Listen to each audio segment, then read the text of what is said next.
Yeah, so I'm a huge fan of understanding your customer journey. So this is Mm. something that if I'm not wrong, the copywriting legend Eugene Squarts came up with, and he was the one who came up with the customer awareness spectrum. So it basically says that um, there are people at different stages. You've got people who are completely new to your site, so they don't really understand the pain points that you are serving them. So for instance, if something that I talk about, email marketing, I talk about it a lot, there might be people who are not even aware of email, not even aware of the importance of email. So Right. that is someone who is completely problem unaware.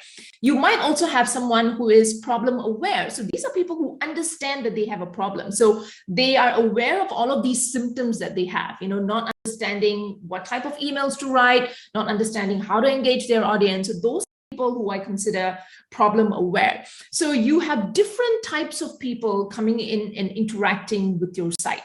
And you need to have different types of content to serve each of those different readers. Because if you don't, then it's difficult for them to kind of be, nudged further and further down this journey. So beyond the problem aware, you've got people who are solution aware. So maybe they have been shopping around. They've been looking for different types of solutions. They just haven't hit the right one. Or maybe they've had a poor experience with someone else, maybe one of your competitors. And this is where you could show up and you could come in. So the further down the funnel, or the further down the journey someone is, those are the people who are more likely to convert and become your customers or your brand advocates. Right. And the thing is, this does not happen all at a go. So there might be people who come in and they might not be ready to buy your products and services as yet. They might not be able to, hire you as yet, but that doesn't mean that is a lead that's lost. It just means that they need a little bit more hand-holding because people are different. And some people are further down the journey. They would be able to go on and do business with you. Others take a little while more. So when you create different types of content pieces, then you are going to engage that person and then move them along. So a few examples of content pieces, people who are typically in the earlier stages, they're trying to figure out the why and the what. So why is this important? Or what should I do with this?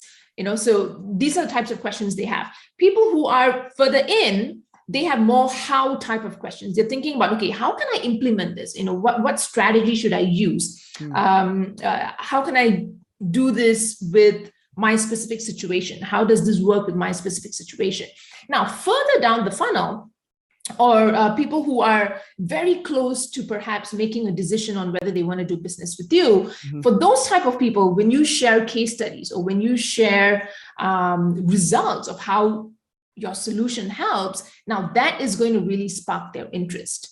So this is in a nutshell how the customer journey works. And when you don't understand the different types of people that are coming into contact with your channel or your site or your business, that's where you're going to lose the pulse on what is going to move the needle for your audience.